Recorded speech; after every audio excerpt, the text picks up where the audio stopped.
Así inicia esa noticia en profundidad. Qué placer estar de nuevo con ustedes. Soy Tatiana Pérez y les saludo desde nuestra sede central. En Caracas, en Venezuela, a partir de este momento tenemos 3 temas que son noticia. Los vemos en titulares. El primero de ellos es noticia Venezuela. Su capital es sede del encuentro de la Federación Mundial de Jóvenes Democráticos. Además de declarar que Caracas es capital mundial de la paz, aseguran que tienen mucho que decir y hacer en un momento crucial para los modelos progresistas y los movimientos sociales en América Latina y el mundo, un hecho que analizamos. Segundo tema que es noticia Colombia. Este martes el país conmemora el Día Nacional de la Memoria, una fecha que recuerda a millones de víctimas de un conflicto armado que se niega a desaparecer. Sin embargo, la fuerza de aquellos que anhelan la paz, la verdadera paz, despierta esperanza. Lo sucedido la víspera en el Congreso en Cámara de Representantes es un ejemplo de ello. Se los contamos y lo analizamos. Tercer tema que es noticia en titulares es noticia Bolivia y Turquía. Ambos gobiernos tejen más relaciones comerciales y diplomáticas. Desde lo político, ambas visiones se acercan, especialmente sobre Estados Unidos y su papel intervencionista en el mundo. Presentamos esa radiografía y la analizamos. Noticia casi comienza. Bienvenidos, bienvenidas.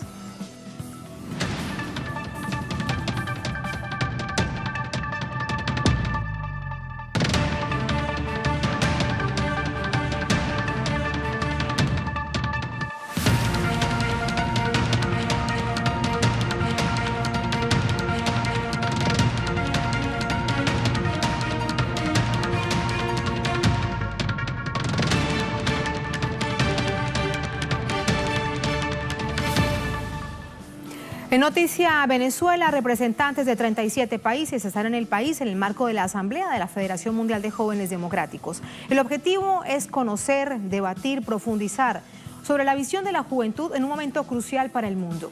Vamos a revisar las imágenes. La Federación de Jóvenes hace parte de un amplio movimiento internacional de juventudes reconocido por la Organización de Naciones Unidas desde 1945. La cumbre en Caracas plantea discusiones de fondo sobre el rompimiento del orden mundial que se conoce hasta hoy por parte de Estados Unidos.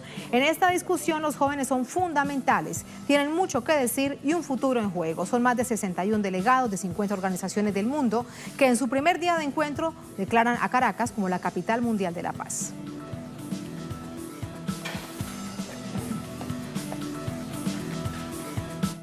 Más detalles de este encuentro, de otros hechos noticiosos de esta jornada en Venezuela con Luis Tavera desde nuestra sala de redacción. Hola Luis, muy buenas noches, adelante.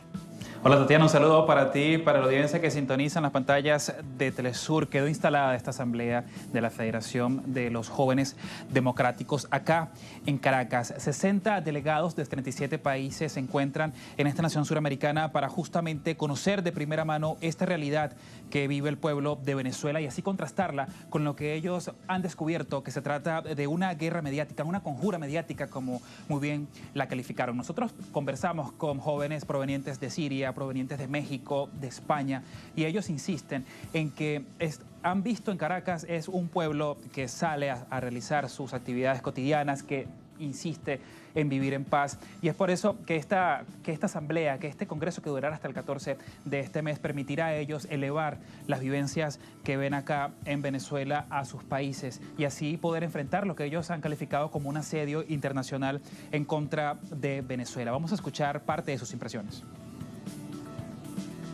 Desde que hemos llegado, lo que estamos viendo contrasta mucho con lo que nos encontramos en los medios, ¿no? Y sabemos que los medios lo que nos están mostrando es una verdad completamente interesada, ¿no? Todos los días nos están bombardeando con la cuestión venezolana. Sin embargo, en España ningún medio habla de lo que está sucediendo en Yemen, donde verdaderamente sí hay una crisis humanitaria y sí hay un drama humanitario muy grande, ¿no? Entonces, nosotros señalamos, culpabilizamos y entendemos también nuestra responsabilidad desde aquí llevar a España a toda la gente con la que luchamos, con la que compartimos actividades en universidades, centros de estudio, en centros de trabajo, de llevarles el mensaje de lo que verdaderamente está sucediendo aquí en Venezuela. Lo que hemos visto en las calles ha sido una juventud consciente, un pueblo tranquilo, más allá de la imagen que mediáticamente se nos reproduce en México, de que en este país todos los días hay bloqueos, todos los días hay marchas contra el gobierno bolivariano.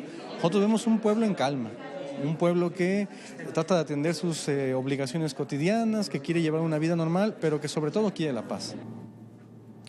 comparaban allí sus realidades en sus propios países de lo que han visto acá en Venezuela. Tatiana, además, otro punto clave de lo que fue esta instalación de la Asamblea fue justamente rechazar esta violación de derechos humanos que aprovechan gobiernos imperiales para utilizar escenarios como, por ejemplo, el de la Organización de Estados Americanos para poder continuar en este asedio, poder seguir implementando sanciones que atentan directamente en contra de la estabilidad económica de los propios venezolanos. Y hoy, además, coincidía directamente con esta denuncia que elevara la Cancillería venezolana y a través de su embajador en las Naciones Unidas, Samuel Moncada, de denunciar esta aprobación del embajador ante la OEA, que forma parte de este staff de actores de oposición quienes han protagonizado planes de desestabilización, planes que han atentado inclusive con el acceso a los servicios básicos, y en días pasados pudimos conocer detalle a detalle cómo se orquestaba este plan para sabotear el sistema eléctrico acá en Venezuela. Día de noticias acá en Venezuela y nosotros seguiremos atentos para seguirlas llevando minuto a minuto. Tatiana, ¿cómo se desarrolla justamente también este Congreso Federativo de los Jóvenes por la Democracia? Congreso por 4 días. Vamos a escucharlos precisamente de inmediato. Gracias, Luis. Buenas noches. Vamos para ello con el análisis. Nos acompaña Hanoi Rosas, secretaria general de la Juventud Comunista de Venezuela, miembro de la Federación Mundial de Juventudes Democráticas. Hanoi, ¿cómo estás? Bienvenida. Un gusto. ¿Cómo te va? Muy bien.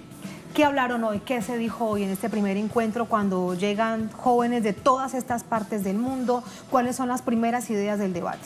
Bueno, ratificar el carácter antiimperialista de la Federación Mundial de Juventudes Democráticas que acoge en nuestro país como sede de la capital mundial de la paz y que ratifica sobre todo el carácter antiimperialista de las organizaciones juveniles que se han unido en defensa del proceso venezolano y que vienen a ratificar el apoyo al pueblo venezolano y al gobierno que preside Nicolás Maduro. Un conjunto de políticas que están dirigidas a fortalecer la lucha de las organizaciones juveniles y a ratificar acciones conjuntas que permitan unificar los esfuerzos para que la juventud se organice, se movilice y defienda los procesos progresistas y fundamentalmente Venezuela como un referente para el desarrollo, para la fundamentación de la continuidad de los procesos sociales que nosotros estamos librando fundamentalmente en defensa de la soberanía, de la autodeterminación de nuestro pueblo a ser libre, y la mayoría de nuestros delegados, estamos hablando de más de 60 delegados de 50 organizaciones. Precisamente eso es lo que estaba revisando, más de 61 delegados de 50 organizaciones, hay de los 5 continentes. ¿Los une esta línea de la defensa de la soberanía de un país con toda la claridad que eso implica? Mira, y en las sesiones que instalamos el día de hoy, todos los jóvenes unificados en torno a la solidaridad con el proceso venezolano y que es la continuación de la campaña internacional de la solidaridad mundial con el pueblo venezolano y bueno, buscando sobre todo las formas de articular a la juventud para desarrollar un conjunto de acciones que permita la organización, la movilización y fundamentalmente la referencia formativa que debemos tener para desarrollar las acciones venideras de la Federación Mundial de Juventudes Democráticas de cara a la 20 Asamblea General que también está en los preparativos, ¿no? de la sesión de trabajo. De hecho, decíamos que los jóvenes en este momento crucial para América Latina, para el mundo, donde vemos tanta cantidad de problemas y revisamos país por país, bueno, nunca terminaríamos. Hay un conjunto de hechos que afectan a los pueblos del mundo y todo eso pasa por los jóvenes. ¿Cuáles son las inquietudes que se traen con respecto a ello? Mira, fundamentalmente la guerra no convencional de la agresión multifacética, el imperialismo norteamericano, la Unión Europea y la oligarquía latinoamericana y caribeña, que en estrecha sintonía sobre todo con el capital financiero que se dirige desde Venezuela y que fundamentalmente busca controlar los recursos estratégicos de nuestro país y sobre todo las rutas comerciales y fundamentalmente las capacidades que tenemos nosotros hoy para desarrollar acciones conjuntas sobre lo que es la defensa del proceso venezolano, pero también garantizar en la solidaridad internacional los referentes de nuestras organizaciones. Entonces, ¿entienden digamos, toda la claridad aquellos que vienen a representar a todas estas organizaciones del mundo lo que está en juego en Venezuela, no solamente para América Latina, para el globo, ¿no? En términos de la geopolítica mundial, vienen con toda esa claridad del desafío que se tiene hoy cuando en Venezuela a nivel interno se entiende muy bien, pero hacia afuera intenta desdibujarse la lucha. Bueno, fundamentalmente ellos lo han vivido porque para llegar a nuestro país tuvieron que derribar todas las fronteras que la institucionalidad burguesa y que fundamentalmente los gobiernos reaccionarios intentaron impedir el arribo de nuestras delegaciones, y bueno, con la compañía del gobierno venezolano y de la Cancillería venezolana pudimos lograr la participación destacada de nuestros dirigentes. ¿Y qué pasaba allí? ¿No les entregaban documentos a tiempo? ¿Ponían trabas? ¿Qué pasaba? Les pusieron trabas.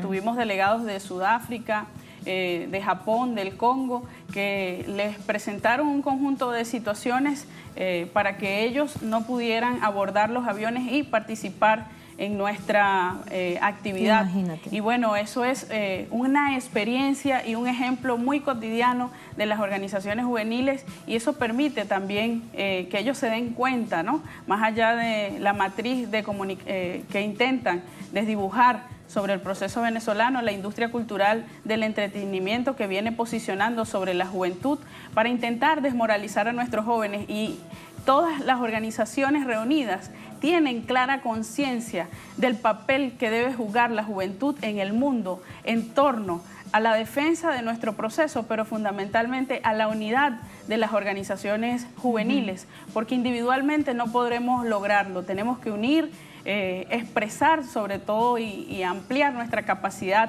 de organización y nuestra capacidad, sobre todo en esta generación que hoy se forja al calor de las luchas populares y que resiste los embates del imperialismo. Claro, ahora, todas estas matrices de opinión pasan por las redes sociales. Las juventudes hoy por hoy, como nunca antes, es obvio, es claro, son hijas de lo virtual, de las redes sociales, de todo este mundo paralelo, pero que se lleva a la realidad como expresiones de carácter político. El debate también se centrará en ello, qué hacer desde las redes sociales, que en distintas oportunidades, sin duda que han sido cooptadas por aquellos que quieran hacer daño a procesos progresistas. Por supuesto que lo vamos a tener y está contenida dentro de nuestra agenda, y una de las acciones conjuntas que va a producir este Consejo General es la divulgación de nuestra página web de la Federación Mundial de Juventudes Democráticas, y que va a concentrar también los esfuerzos para contrarrestar la agresión multifacética dirigida también en la guerra no convencional, para intentar a través de la guerra psicológica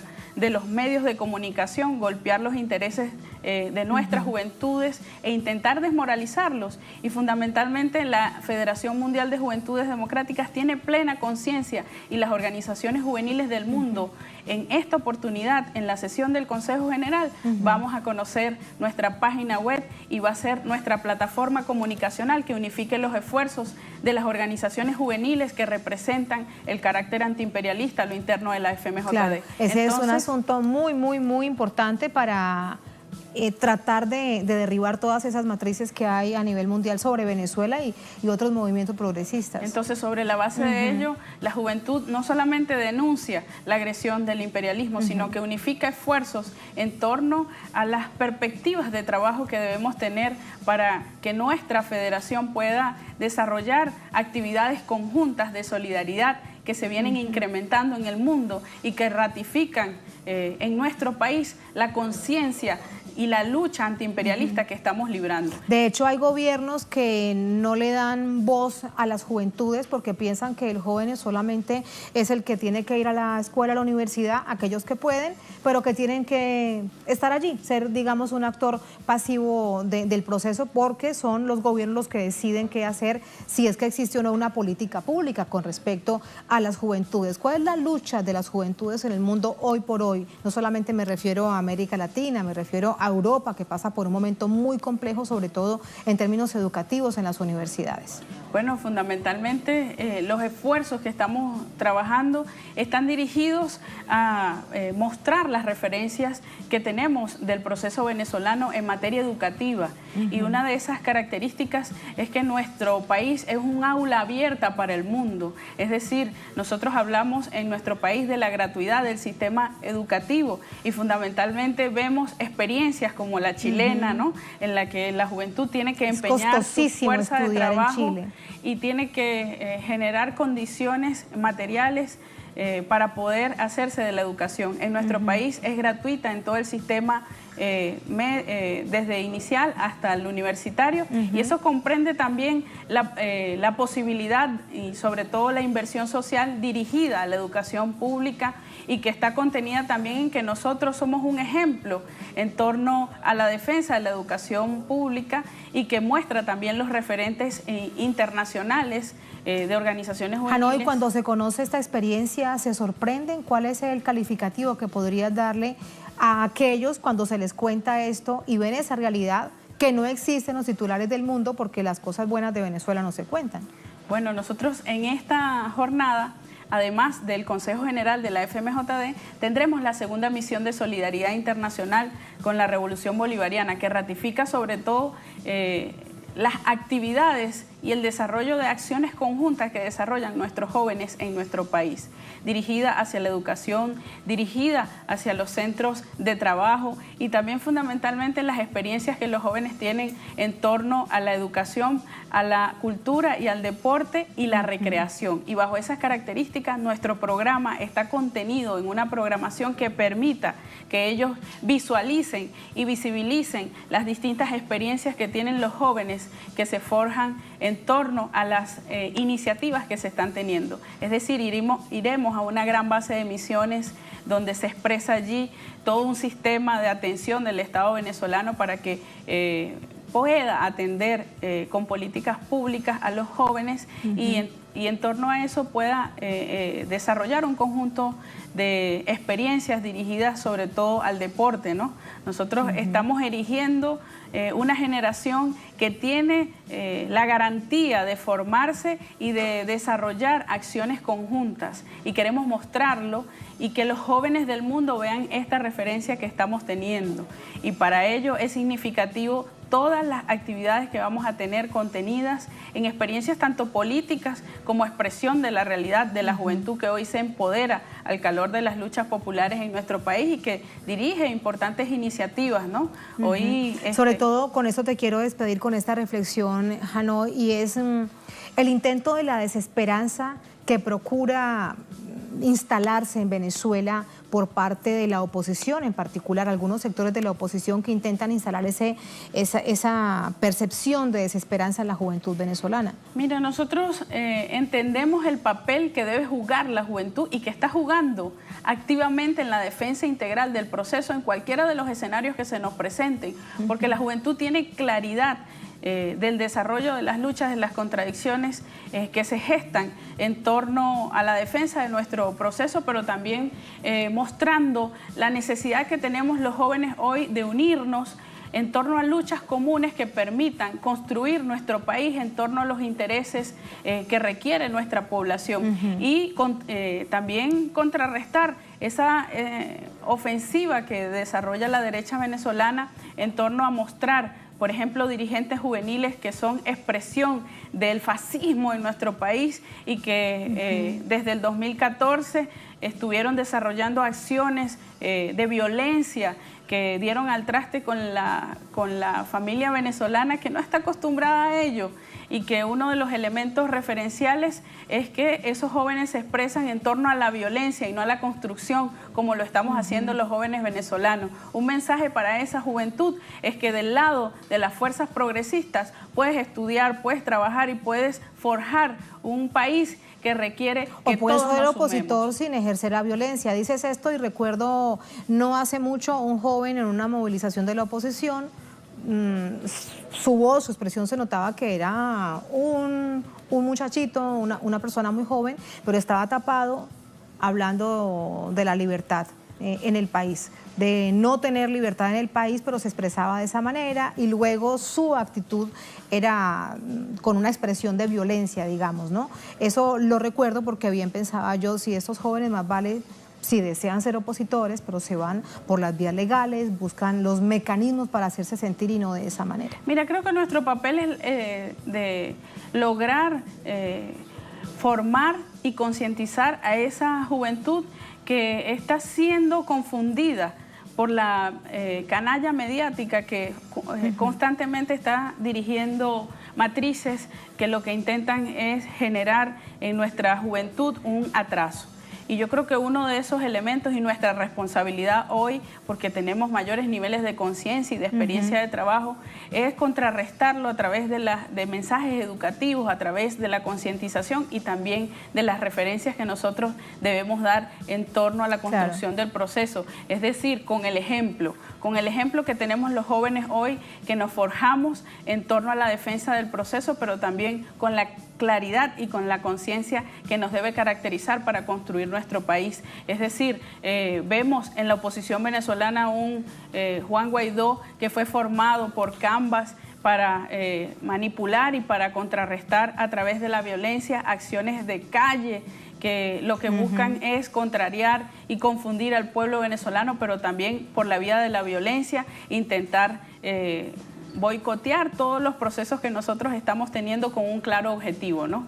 Decimos que es la expresión más reaccionaria que hoy se expresa en la política venezolana y que está contenida y que está siendo dirigida también por el imperialismo norteamericano, y nosotros tenemos clara conciencia de ello y tenemos que desarrollar acciones que permitan sobre todo contrarrestar esos mensajes que se vienen gestando, porque nosotros sabemos que eso es expresión del Fondo Monetario Internacional. Ese joven fue formado por esas expresiones para intentar, por la vía de la dominación, hacerse de los recursos en nuestro país, y está siendo dirigido por el imperialismo, pero fundamentalmente por el gobierno de los Estados Unidos para poder desarrollar una agresión, una invasión en nuestro país, y nosotros los jóvenes tenemos clara conciencia de ello y no lo vamos a permitir, y por eso es fundamental que la Federación Mundial de Juventudes Democráticas esté en nuestro país, visibilice todos los esfuerzos que estamos haciendo, pero también forje un criterio, una opinión,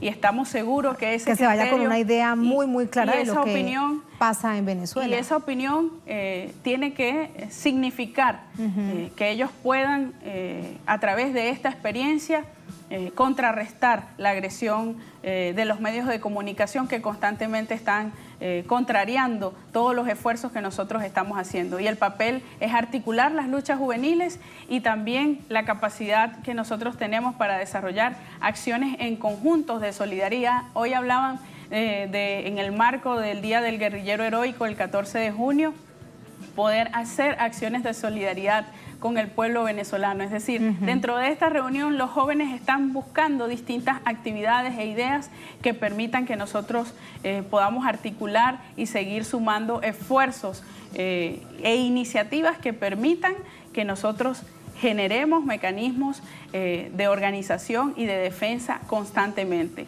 ante la agresión, ante las distintas formas, ¿no?, que tiene la derecha venezolana que intenta acercar al gobierno venezolano y al pueblo a través de distintas perspectivas, ¿no? Porque cuando decimos multifacético es que está contenido en un conjunto de acciones por la vía de la institucionalidad, por la vía sobre todo de los actores internacionales y sobre todo también de la OEA, ¿no? Hoy tú introducías uno de los temas que vas a tener en el programa, y nosotros, bueno, vemos allí que la OEA sigue siendo la expresión del Ministerio de las Colonias, que intenta que nuestro país se doblegue en torno a los intereses y a los objetivos que tiene el imperialismo norteamericano de hacerse de nuestros recursos, y ahí tenemos un gobierno venezolano que lucha y que fundamentalmente está confrontando esa dominación que extóricamente se ha gestado por la vía de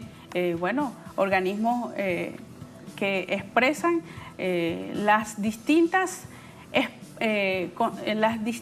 apreciaciones en torno a los intereses de clase que están contenidos allí en esas plataformas. Claro, como lo dijo el gobierno de los Estados Unidos, Y respondía China, es que América Latina no es una provincia de los Estados Unidos. Eso realmente dice muchísimo. Muchas gracias, Hanoi, por este análisis. Maravilloso ver la claridad de la juventud y que se multiplique en el mundo. Muchas gracias. Muchas gracias a ti.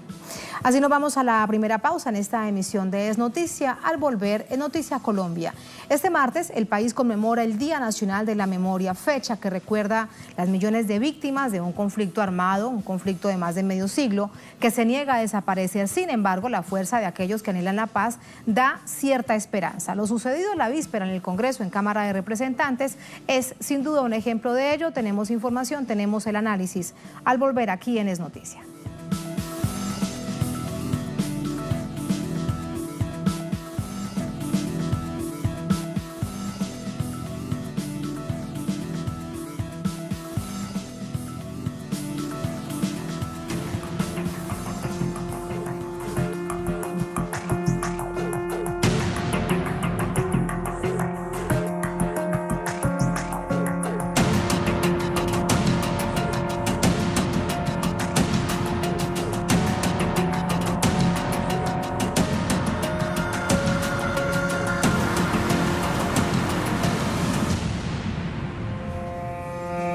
En Noticia Colombia, el país entero conmemora el Día de la Memoria y la solidaridad con las víctimas de más de 6 décadas de conflicto armado. Las actividades se enmarcan en el contexto de la llamada minga social. Entre tanto, el gobierno intenta disipar las pocas esperanzas de verdad, justicia y reparación para los millones de víctimas. A continuación tenemos esos detalles. Este martes, organizaciones sociales y de derechos humanos recuerdan y rinden homenaje a las más de 8 millones de víctimas del conflicto armado en Colombia, con actividades culturales, conversatorios, caminatas, plantones y velatones en las principales ciudades del país. Como un ritual por la paz, cada año los colombianos reclaman el fin de la guerra, por la que son asesinados, desaparecidos, secuestrados y desplazados de sus territorios. La fecha también conmemora el asesinato del político y líder colombiano Jorge Eliezer Gaitán, que devino en el estallido social conocido como el Bogotazo y sentó las bases de una nueva etapa de violencia armada. En medio de este difícil panorama, el gobierno de Iván Duque hace labores por exterminar las pocas herramientas para alcanzar la verdad y reparación de las víctimas, con la promoción de las objeciones a la Ley Estatutaria de la Jurisdicción Especial para la Paz, JEP. Las intenciones presidenciales fueron frenadas la víspera por la Cámara de Representantes, donde las objeciones recibieron el contundente voto de rechazo de 110 congresistas y apenas 44 a favor.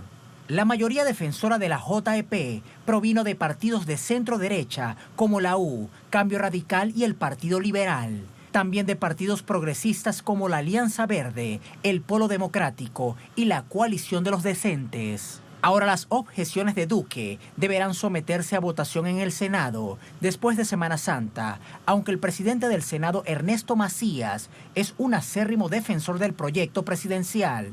Los resultados del Congreso dejan claro que el escenario no es favorable para el uribismo. Mientras esta batalla política se desarrolla, el sentir nacional es que el fin de la violencia no ha llegado a poco más de 2 años de la firma del acuerdo de paz. Ahí están los hechos y el contexto, pero las actividades continúan esta noche con marcha de las antorchas en Bogotá por las principales vías de la capital con Tatiana Portela. Tatiana, cuéntanos cómo avanza esta convocatoria. Muy buenas noches. Un saludo para ti, Tatiana, y para todos nuestros televidentes. Pues estamos a escasos metros de la Fiscalía General de la Nación, desde donde esta movilización, las víctimas del conflicto armado llegarán hasta la Fiscalía General de la Nación. ¿Con qué fin? Hay varios. Uno de ellos es exigirle al fiscal Néstor Humberto Martínez que avance las investigaciones de los asesinatos de líderes sociales. Estamos hablando de que desde la firma del acuerdo de paz hasta el día de hoy, según información de organizaciones de derechos humanos, van 600 líderes sociales asesinados. Todos ellos todavía está en la total impunidad. Ni siquiera hasta el día de hoy se ha adelantado una investigación seria sobre los autores intelectuales de estos asesinatos. Pero también hay que recordar que algunos exintegrantes de la Fiscalía Fiscalía General de la Nación estuvieron involucrados en crímenes de Estado. Es por eso que también es simbólico más bien, este plantón que se va a realizar aquí en la Fiscalía General de la Nación. Pero también desde allí han salido varias estigmatizaciones a la minga social y popular, que ya completa más de 30 días y que hoy estaba a la espera de que el presidente Iván Duque llegara para atender las reclamaciones, y aunque estaba tan solo 200 metros, no pudo llegar, según él, porque habían investigaciones, o más bien habían afirmaciones de que se estaría realizando un atentado en contra del presidente. Sin embargo, la minga nacional lo que ha dicho es que estos son solamente dilaciones, y que además dicen que si el presidente Iván Duque no puede asegurar su propia seguridad, pues que ahora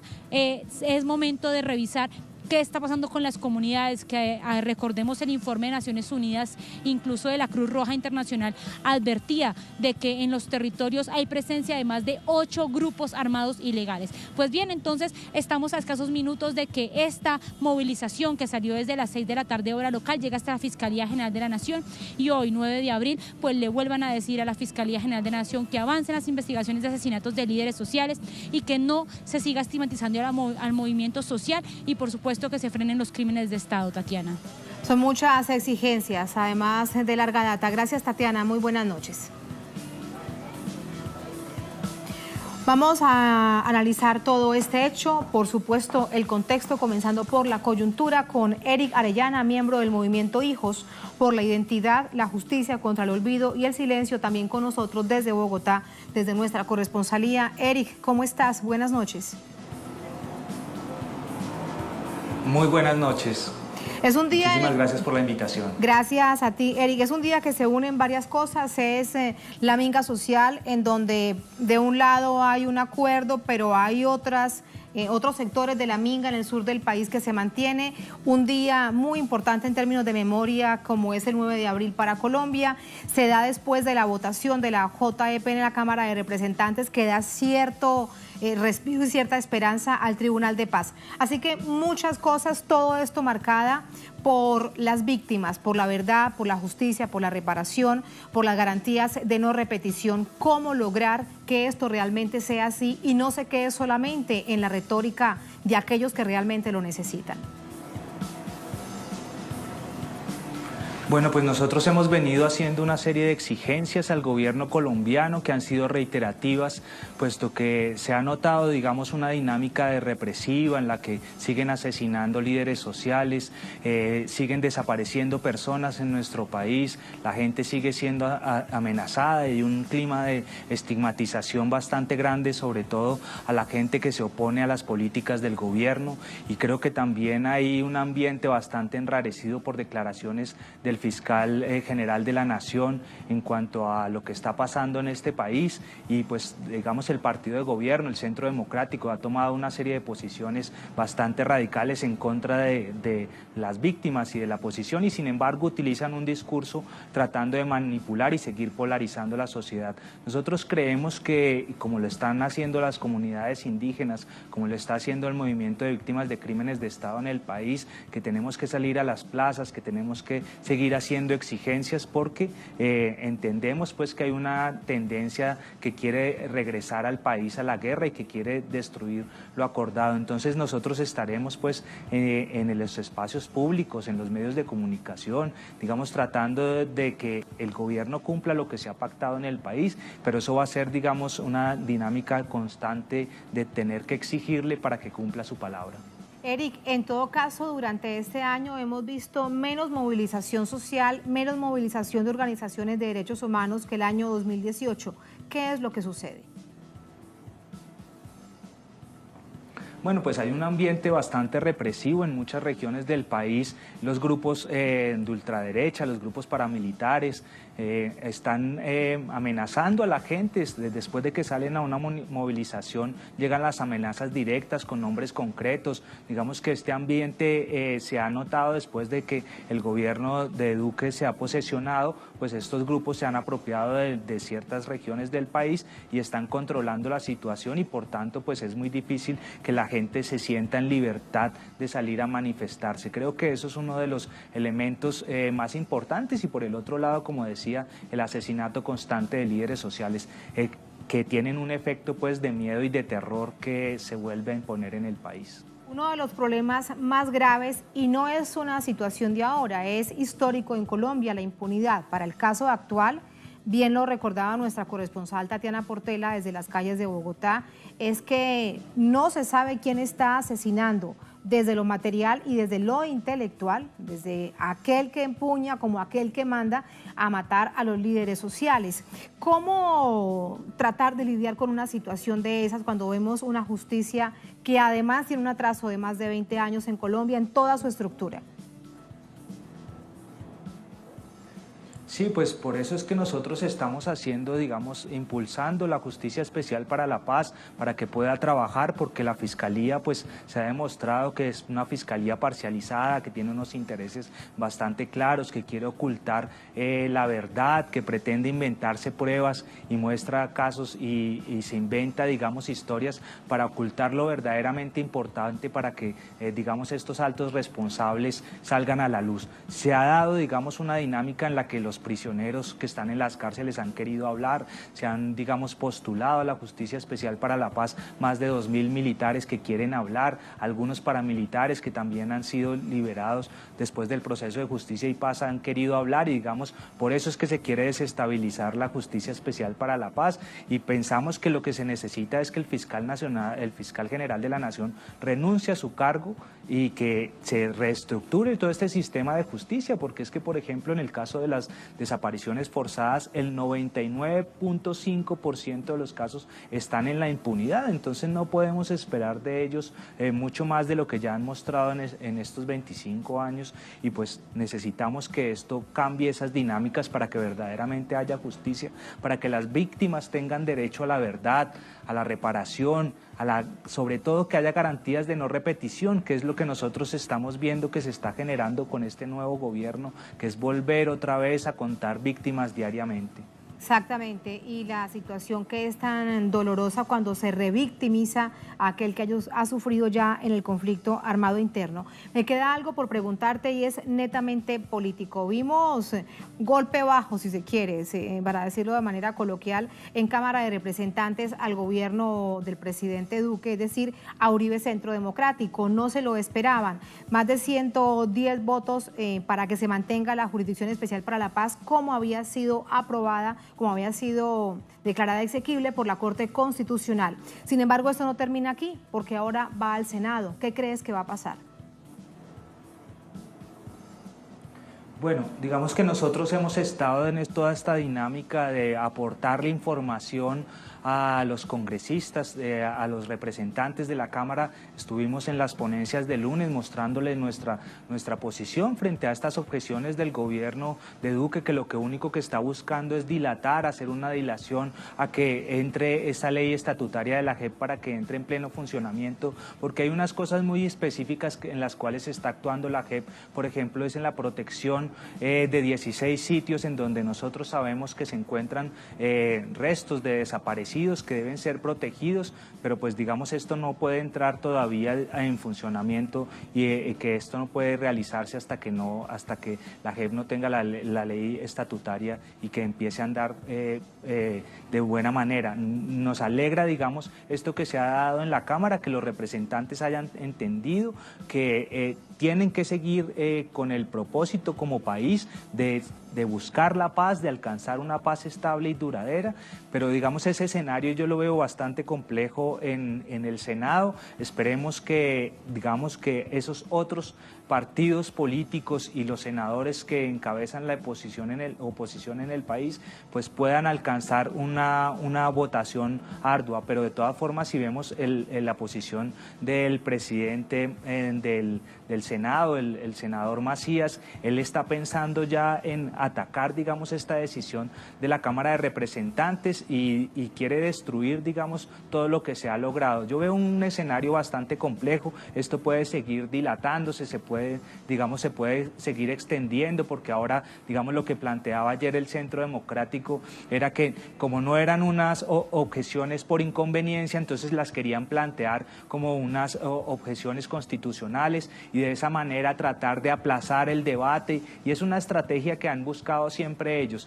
Mientras tanto se inventan historias para que hayan otras cosas más importantes y se tape lo que para nosotros es verdaderamente importante, que entre en funcionamiento pues la JEP, que no se sigan asesinando líderes y que finalmente los senadores cambien un poco esa posición en la cual nos invitan, por ejemplo, todos los 9 de abril a hablar en el Senado para que no nos escuchen, para que después senadores nos digan que debemos hablar solamente como víctimas y quedarnos en expresarle el dolor a ver si ellos sienten lástima por nosotros y no en comprender que nosotros somos sujetos sociales y políticos. Creo que esta dinámica en el Senado va a ser bastante intensa y las discusiones van a ser bastante arduas, pero esperamos que finalmente asuman su posición como Estado y que saquen la paz adelante.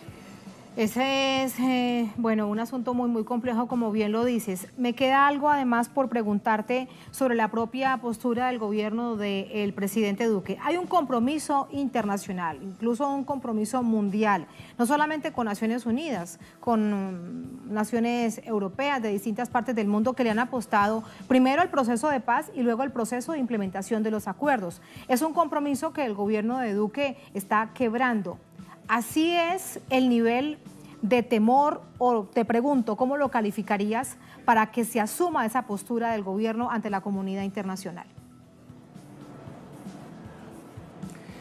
Una de las cosas que más me sorprendió en el debate del lunes en la Cámara de Representantes, cuando exponían, digamos, algunos de los invitados, incluso el mismo fiscal, era el supuesto temor a que entre la Corte Penal Internacional a investigar, digamos, todo esto que entraría en debate si la JEP no tiene, digamos, su ley estatutaria y no tiene, digamos, posibilidades de seguir investigando. Hay un temor a que llegue la Corte Penal Internacional, pero hay un desconocimiento por parte del gobierno de lo que significa cumplir la palabra ante otros estados. Hay una inexperiencia y están jugando a mirar hasta dónde pueden llegar ellos a engañar, a decir sí, no, nosotros vamos a cumplir, pero es que no es posible de esa manera, y entonces vuelven otra vez al debate de cuando se hizo el plebiscito, es que una gran parte de la población votó en contra de los acuerdos, ¿cierto? Entonces vuelven a llamar a eso que la mitad del país, y empiezan a jugar con las cifras, con los votantes, con el engaño y con ese mismo discurso, después de que va la gente a la Corte Penal Internacional, los que están exiliados en Europa hacen unas caminatas de distintos lugares y van y muestran distintos casos ante la Corte Penal Internacional. Después el gobierno colombiano va a decir, pero no es así tan grave como lo están mostrando. Siempre es esa estrategia de tratar de tapar y decir sí, lo vamos a hacer, pero luego no cumplen con su palabra. Es un poco la misma dinámica que se ha tenido con la minga social en el Cauca, ¿cierto? De no negociamos y toman vías de hecho, pero los indígenas se retiran para que el presidente vaya y después dice, es que no hay condiciones para hablar, entonces, pero sí estuvimos ahí, no se puede hablar, pero sí estuvimos ahí. Entonces es ese juego, digamos, un poco perverso que tiene este partido del Centro Democrático y el gobierno y el presidente, que se ha notado pues totalmente inexperto, una incapacidad de gobernar el país y de hacerlo para todos los colombianos. Él está gobernando solamente para los intereses de su partido político, y de esa misma manera cree que puede jugar con los acuerdos internacionales, que es totalmente un irrespeto a estas naciones. Ese es el Ejecutivo colombiano por estos días, durante 4 años. Muchas gracias, Eric, por habernos acompañado, por tus reflexiones. Muy buenas noches. Muy buenas noches y muchísimas gracias. Gracias a ti. Así nos vamos a la segunda, última pausa en esta emisión de Es Noticia. Al volver, es noticia Bolivia y Turquía. Ambos gobiernos tejen más relaciones comerciales, diplomáticas, financieras, y desde lo político, las visiones de estas naciones se acercan, especialmente sobre Estados Unidos y su papel intervencionista en el mundo. Presentamos esta radiografía y la analizamos al volver en Es Noticia.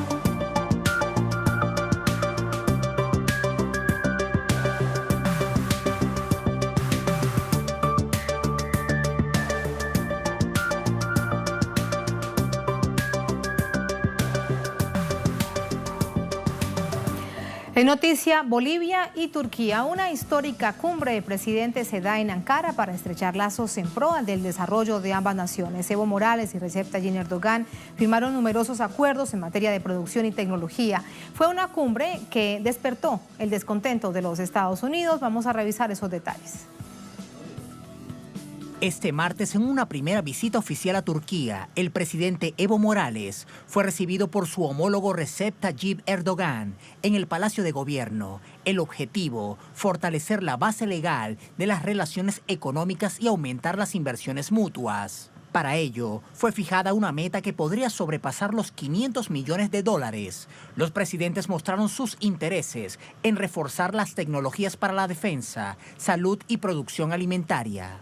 En medio de la cumbre, ambas naciones dieron la bienvenida a la decisión de colocar una embajada boliviana en Ankara. Hace un año se dio la apertura de la embajada turca en La Paz. Ambos jefes de Estado fijaron posición ante las intenciones de movimientos separatistas que persiguen la exclusión, practican la discriminación y marginación de los pueblos. En la víspera del encuentro, el Comité de Asuntos Exteriores del Senado de Estados Unidos introdujo un proyecto de resolución contra la reelección indefinida en Bolivia, el cual pasó al Pleno de la Cámara para su consideración. Ante este injerencismo contra la nación andina, el vicepresidente de Bolivia expresó su rechazo. Nadie en el mundo tiene derecho a intervenir en los asuntos políticos de otro país. Nadie tiene autoridad moral para sentirse superior para intervenir en los asuntos políticos de otro país. Les hacemos recuerdo a esos funcionarios que como potencia decadente tienen muchos problemas internos.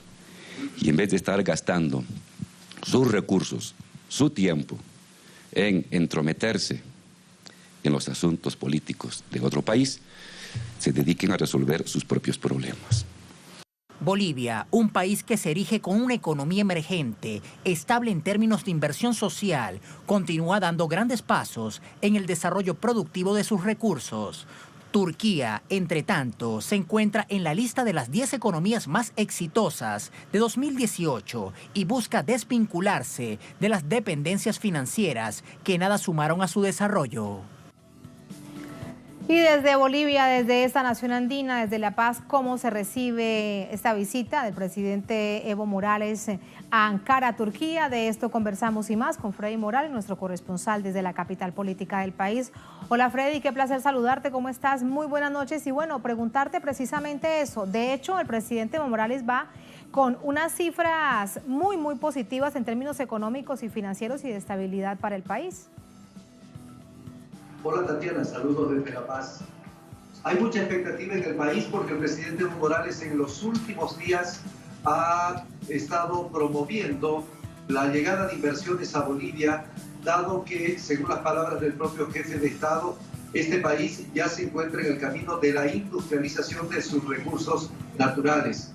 Son 70 años de relaciones diplomáticas entre Bolivia y Turquía que ahora se afianzan con esta visita del presidente Evo Morales a su colega turco.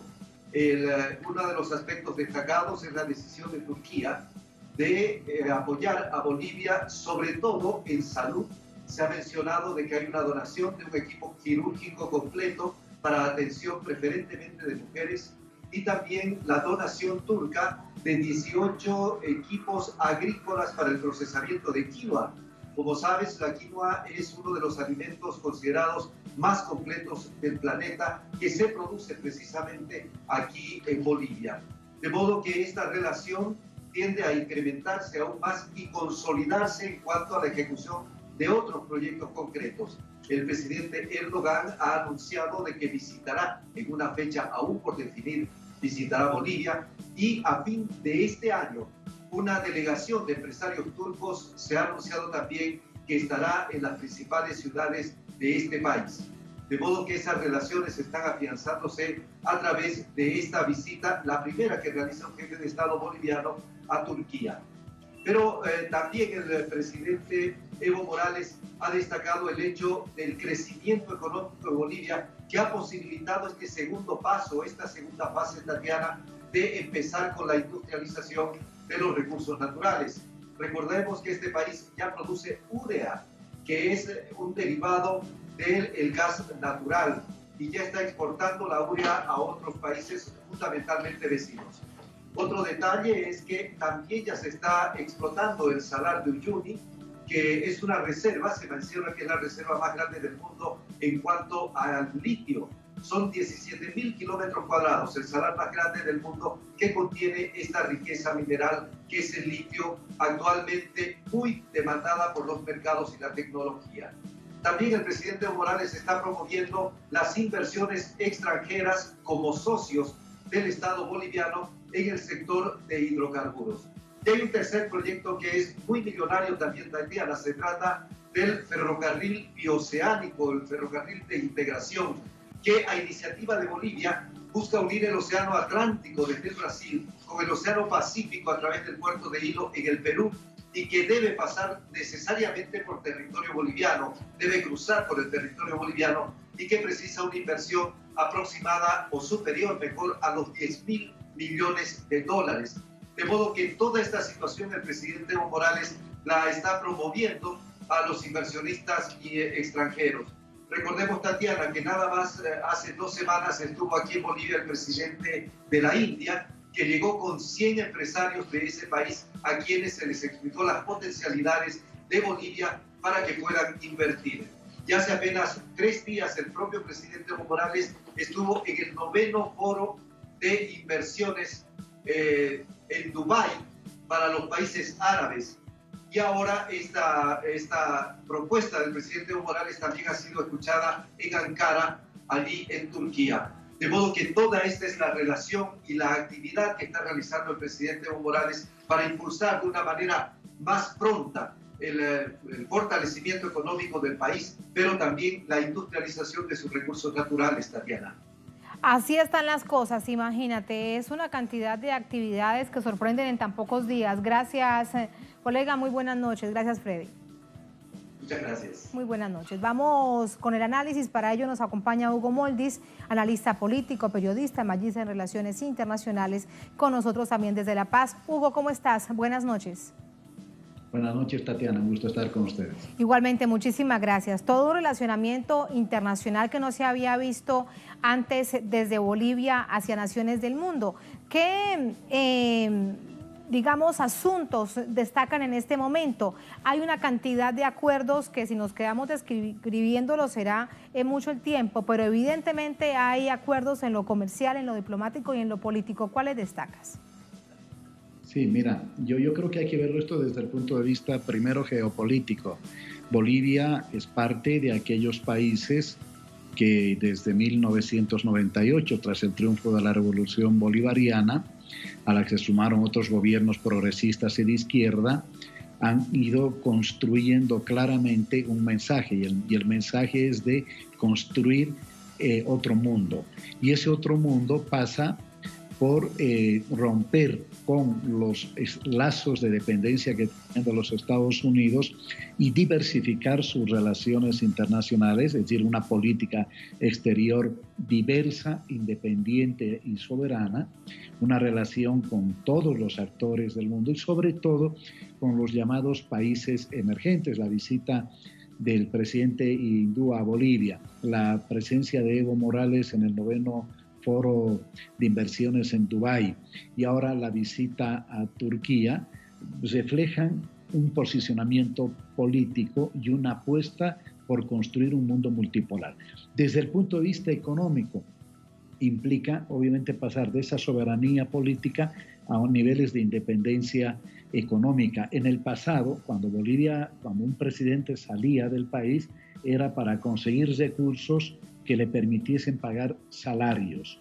Hoy el presidente sale, logra intercambios comerciales, compromisos comerciales, como el que, por ejemplo, con Turquía, de incrementar el comercio a $500 millones, que puede significar poco, quizá cuando lo comparamos con otros países, pero cuando lo vemos desde la historia boliviana, ciertamente es significativo porque implica un país que está con las condiciones materiales favorables como para poder establecer relaciones comerciales con los países del otro lado del Atlántico. Así que esta es una significación absolutamente importante. Sin duda. Ahora, ahí en medio de toda esta gira del presidente Evo Morales hay declaraciones de los Estados Unidos, particularmente desde el Congreso, con un congresista republicano, con un congresista demócrata, interviniendo en los asuntos internos de Bolivia, diciendo que el presidente Evo Morales no puede postularse para un nuevo mandato presidencial como jefe de Estado. ¿Esto debemos entenderlo como una incidencia o es un proceso que ya venía dándose de injerencia de Estados Unidos sobre Bolivia? Sí, Tatiana, yo he escrito sobre este tema. Ya esto es parte de un proceso gradual que no se ha visibilizado mucho ante el mundo, porque ciertamente los medios están concentrados en el tema de Venezuela, que hoy, ¿no es cierto?, es el centro de la disputa, no solo continental, sino mundial, porque muchas cosas se están jugando en esta agresión de los Estados Unidos y en esta defensa hasta ahora heroica del pueblo y del gobierno venezolano. Pues bien, en noviembre del 2017 ya el Departamento de Estado emitió un comunicado por el cual instaba a Evo Morales a no presentarse en las elecciones. En diciembre del 2018 sacan un segundo comunicado.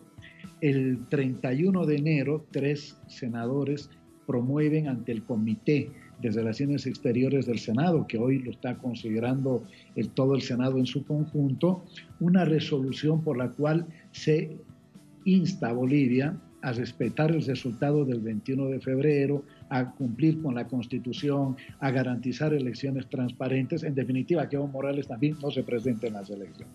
Entonces, el caso de Bolivia ciertamente también pone al descubierto la estrategia norteamericana hacia la región, que es tratar de resolver los problemas desde fuera y no desde adentro. Adentro saben que hay una relación de fuerzas favorable a la continuidad del proceso de cambio y por lo tanto la única esperanza que tiene la oposición de recuperar el país para para alinearse a Washington, a sus políticas de explotación irracional y antinacional de los recursos naturales, se basa en lo que se puede hacer desde afuera, tanto desde los Estados Unidos como de la Corte Internacional de Derechos Humanos, donde a partir de una carta que está siendo promovida a través de el expresidente Pastrana en relación con el presidente Duque, al que se espera se puedan sumar el presidente brasileño Bolsonaro, le pidan a la Corte Internacional una opinión consultiva sobre si la reelección es o no un derecho humano, que es el fundamento con el cual el Tribunal Constitucional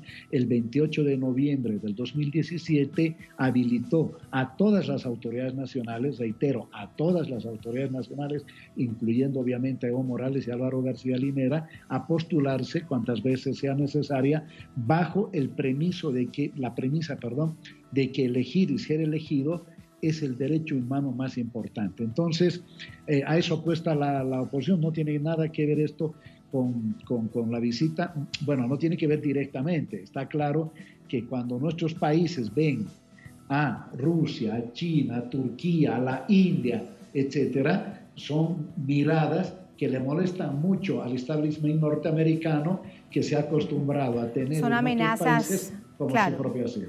Son amenazas que ve los Estados Unidos y se expresan también de esta manera, sobre todo cuando bien nos detallas cómo los conservadores, mientras sucede algo en un país, van tratando de debilitar a través de otro tipo de instancias, en este caso Bolivia. Queda muy, muy claro con ese ejemplo que nos presentas. Gracias, Hugo, muy buenas noches, gracias por ese análisis.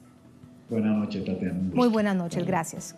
Gracias a todos ustedes por habernos acompañado. Así ponemos punto final a esta emisión de Noticia durante esta jornada. Otro hecho fue noticia. Miren ustedes, en este mundo tan convulso que hay, se trata sin duda de una muy buena noticia que llena de emoción y esperanza a millones de personas en Argentina, por supuesto en toda América Latina. Con eso los dejamos. Hasta mañana.